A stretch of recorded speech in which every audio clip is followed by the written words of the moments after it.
Friends, பழைய சாதம் நிறைய மீதி இருக்கு.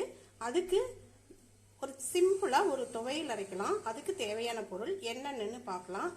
4 துண்டு தேங்காய் எடுத்திருக்கேன், கொஞ்சமா பொட்டுக்கடலை எடுத்திருக்கேன், சின்னதா ஒரு துண்டு புளி எடுத்திருக்கேன், 2 காஞ்ச மிளகாய் எடுத்திருக்கேன், இதோட 3 பூண்டு உரிச்சது எடுத்திருக்கேன், சும்மா கொஞ்சமா ஒரு கொத்து கருவேப்பிலை இதில் எடுத்திருக்கேன். இதை நான் அம்மியில தான் அரைச்சி எடுத்துட்டு வர போறேன்.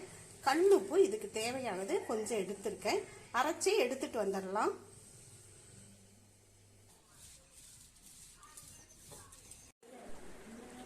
பழைய சாதமும் ஊறுகாயும் அரைச்ச துவையிலும் சூப்பரா சாப்பிட்டுட்டு இருக்கிறாங்க. ரொம்ப நல்லா காலையில குழு குழுன்னு மோர் ஊத்தி அதுவும் சாப்பிட்டுட்டு இருக்காங்க.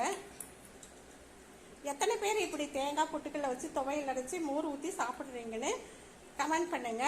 தேங்க்யூ.